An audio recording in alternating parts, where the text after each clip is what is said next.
મહાઠગ ભૂપેન્દ્ર ઝાલા સાથે મંત્રીના પુત્રનો video viral થયો છે। અરવલ્લી જિલ્લાના યુવા મોરચાના પ્રમુખનો એક વિડીયો વાયરલ થયો છે। બીઝેડના મૈત્રી ટ્રસ્ટમાં મંત્રીનો પુત્ર જ ટ્રસ્ટી નીકળ્યો છે। મંત્રીનો પુત્ર કિરણસિંહ પરમાર મૈત્રી ટ્રસ્ટનો ટ્રસ્ટી છે। યુવા મોરચાના પ્રમુખ અમીશ પટેલ પણ ટ્રસ્ટી હોવાનો ખુલાસો થયો છે। મંત્રીનો પુત્ર અને યુવા મોરચાનો પ્રમુખ મહાઠગના ખાસ મિત્ર હોવાનું પણ હાલમાં સામે આવ્યું છે। તો આપ જોઈ રહ્યા છો એક પછી એક ઘટસ્ફોટ થઈ રહ્યા છે બીઝેડને લઈને, જેમાં મહાઠગ ભૂપેન્દ્ર ઝાલા સાથેના મંત્રીના પુત્રનો વિડીયો વાયરલ થયો છે। મહર્ષ અમારી સાથે જોડાયા છે। મહર્ષ, કોણ છે મંત્રી જેના પુત્રના વિડીયો સામે આવી રહ્યો છે?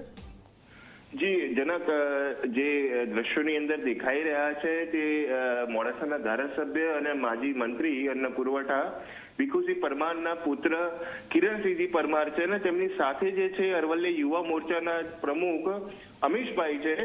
અને આજે મૈત્રી ફાઉન્ડેશન હતું એ બીજેડ ગ્રુપ તરફથી ચલાવવામાં આવતું હતું અને બીજેડ ગ્રુપની અંદર આ બંને જે વ્યક્તિઓ છે ત્યાં આગળ ટ્રસ્ટી હતા। અવારનવાર પણ આ લોકો બીજેડ ગ્રુપના જે ઠગ સીઈઓ ભૂપેન્દ્ર ઝાલા છે તેમની સાથે અનેક કાર્યક્રમોની અંદર દેખાયા છે, ડાયરાઓની અંદર પૈસા ઉડાવતા દેખાયા છે।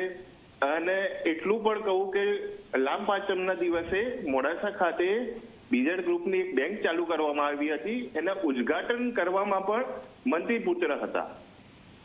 એટલે જે રીતે સંડોવણીઓ સામે આવી રહી છે એક બાદ એક ભાજપની, અને ભાજપના જે કાર્યકર્તાઓ હોય કે નેતાઓ હોય જેમનો જે ટેકો દેખાઈ રહ્યો છે ને ખુલ્લેઆમ જે રીતના બીજેડ ગ્રુપ અને ઠગ સીઈઓ ભૂપેન્દ્ર ઝાલાનું જે રીતના સમર્થન કરી રહ્યા છે તેનાથી સ્પષ્ટ દેખાઈ રહ્યું છે કે ક્યાંક ને ક્યાંક ભાજપના નેતાઓ અને ભાજપના કાર્યકર્તાઓ ભૂપેન્દ્ર ઝાલાને સમર્થન આપી રહ્યા છે। બિલકુલ બિલકુલ આભાર મહર્ષ। તો આપ જોઈ રહ્યા છો યુવા મોરચાના પ્રમુખ અમીશ પટેલ પણ ટ્રસ્ટી હોવાનો ખુલાસો થયો છે। એક પછી એક વિડીયો ભૂપેન્દ્ર ઝાલા સાથેના હાલમાં સામે આવી રહ્યા છે। આજે પણ અનેક વિડીયો